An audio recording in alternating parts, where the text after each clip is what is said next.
Më ke premtuar që do flise për Fevziun. Por tashin këtë çast. Po tash. Okej. Se pastaj kemi për çfarë do flasim. Okej, Fevziu në rastin e 10 ditëve më parë, bie apo 12 ditëve, sa i bie, diçka e tillë. Një javë. Po. Bëri një emision me 10 podcaste, më duket, ë? Pa 8 sa kishte ftuar. Dhe kuptohet që si shkon mend me të ftuar ty apo jo. Në fakt është e kundërta. Jo, unë s'do t'i kisha vajtur, po Jo, duhet të kishe vajtur, po të kishe ftuar. Jo. Duhet të kishe vajtur për mua, nëse. Po duhet të shpjegoj konceptin që të jemi të qartë gjë. Një gazetar që e mban atë që quhet, fal për shprehjen se mund ta them dot por dhe lart. Pra, ka një lloj e tregon këtë duke shpjeguar që nuk ka frikë nga asgjë. Po. Pra, fuqia e një gazetari apo një njeriu në arritje, në përgjithësi flas, është mos me pas frikë nga konkurrenca. Qa vura re unë ke emisioni i Fevzos të para 10 ditëve? Vura re 2 gjëra. E para, që kishte ftuar podcaste të cilat nuk janë politike. Ka rëndësi kjo gjithatë. Sepse sipas tij, politik bën ai. Kjo tregon mungesë aftësie për të përballur në konkurrencë. Dhe kjo e zvoglon peshën e çdo kujt. Kjo është shumë e rëndësishme që po them shpen. Do të thonë ti po thuaj që ai nuk ka pesh? Shpen, ti kishe podcast, ne kishe podcast. Po. Me sa kënaqësi shkuam ke njëri tjetri. Po. Treguam që ne nuk kemi frikë nga njëri tjetri. Jo, po nuk treguam që kemi frikë nga njëri tjetri. Pse? Sepse ka të bëjë me pjacën. Ti nuk mund të jesh në standardin tënd po pa të frikë nga konkurrenca. Po. Sepse i bie që ti je i dobët. Është çështje e standardit.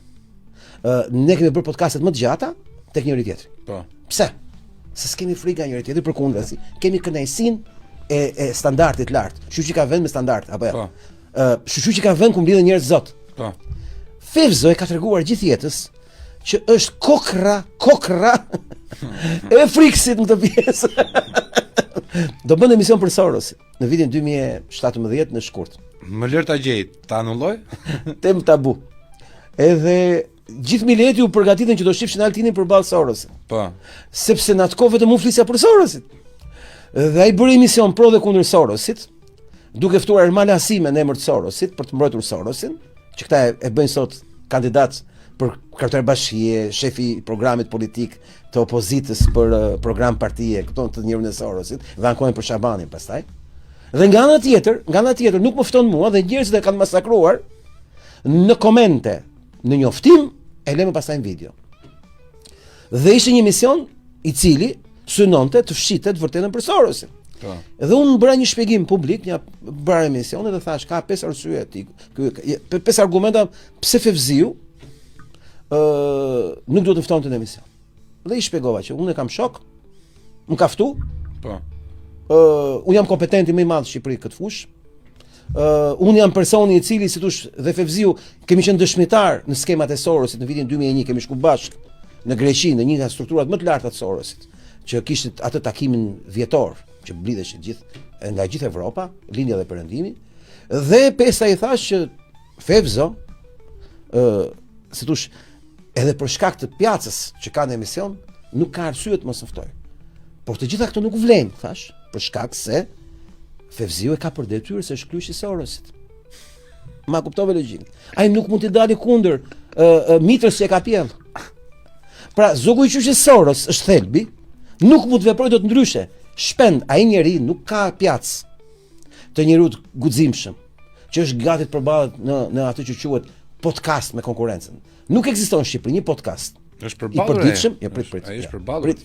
Nuk ka një podcast përditshëm politik në Shqipëri që e parë nuk e ka, e dyta, që përveç saj që nuk ka, që është i përditshëm, që të ftojë të gjithë kategoritë dhe të bëjë politik me të gjithë palët, duke promovuar një model të ri, që është ky, që është i lirë nga sponsorët, nga këto, po që është thjesht i bazuar tek qytetarët. Po pra, neve kemi Fevziu nuk ka pjacë, vëlla, nuk ka pjacë ta përballojë këtë skem. Ai ka treguar sa i vogël është, më ta them me sinqeritet këtë gjë. Sa i vogël është përballë konkurrencës. Ai po të kishte pesh, më fal, më mos më ndërpret, lutem. Ai po të kishte pesh. Po të kishte vlerë si ro. Ai do ftonte edhe për treguar që ai nuk ka frikë. Por ku kanë dalë tek tash, e bëjnë për natë. Për të vëse s'bën dot kush podcast për ditë duke majt me këtë audiencë, mbledh mendjen tani. Dhe duke nisë çdo gjë nga zero. Domethënë duke u futur në treg kret një. Të gjithë të tjerët, po ti shohësh që kanë shpikur këta, janë sponsorë i pastër. Se ky është podcast, ky nuk është konferencë sypi. Po. Ma kuptove logjikën. Ky është një podcast unik. Mjafton të hysh në llogarinë tënde në YouTube dhe të shikosh shikueshmërinë, të shikosh të ftuar. Kemi vajtur 2 milion shikime për një vit vëlla. Po që mjafton shosh të ftuar, Larmin. Ore, për ditë më burrë. Edhe shikime. Po për ditë më burrë. Po për ditë, ku bëhet më burrë? Reale. E kam bëu unë për ditë, dhe e di unë ç'është. Me sezone, 2 sezone kam. E di unë si ç'është për ditë. Është mërç. Koncepti është që Fevziu i tregoj dhe njerëzve se sa i vogël është si njeri dhe si gazetar. Pra nuk i plotson dot ai kriteret e të qenit pesh. Nuk ka mendere për të qenë pesh. Sepse pesha tregon kur ti fton kundërshtarët. Kur ti fton palët që janë lojë. Të bësh emision për Soros, pro dhe kundër, mos thosh Altin Goxhën. 2017 aty kanë mbyll për muzikën e njëjtë, se e vlen lëkura. Pse? Se vetëm për tongordikun e peshës që kanë treg. Po ndoshta e ka fake apo? Ndoshta e ka fake. Po këtë po them pra, ai nuk ka pra. Këtë ka rënë dakord me atë fake. Ore, një zog i quqes Soros nuk del dot mbi të qenë një zog i quqes Soros. Kaq desh më të shpjegoj sot. Nuk e del dot nga vetja, sepse aq është gjenetika e tij. Aq është i programuar. Pra këta nuk mund ndryshojnë dot thotë. Po s'kan shanse. Nuk e bënte dot ai. Nuk mund të ftonte o shpend, ta them troç.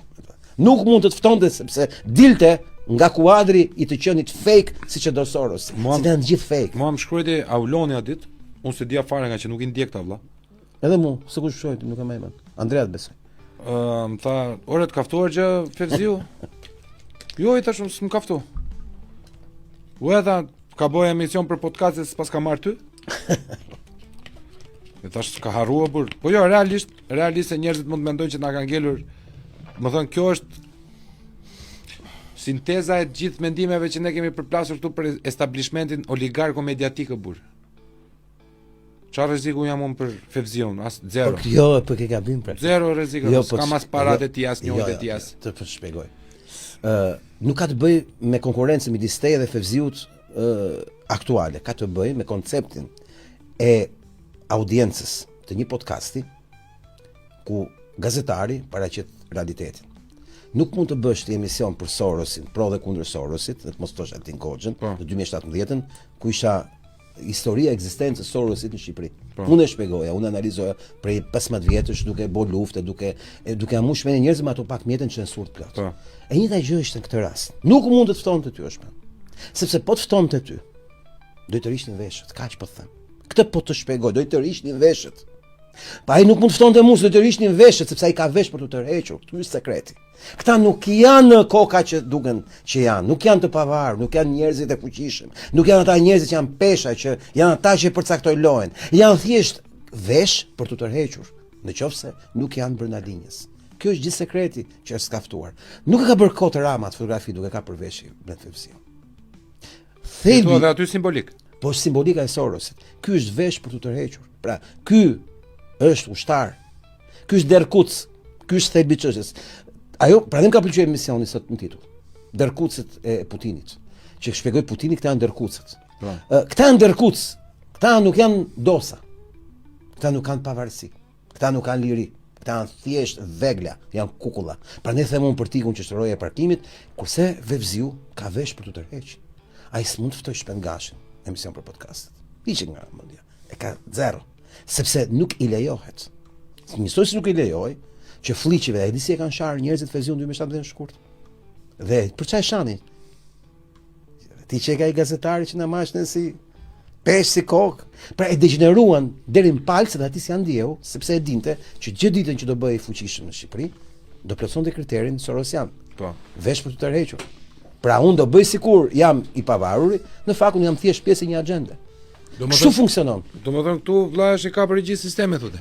Absolutisht pra. Kjo ishte thelbi i çështjes.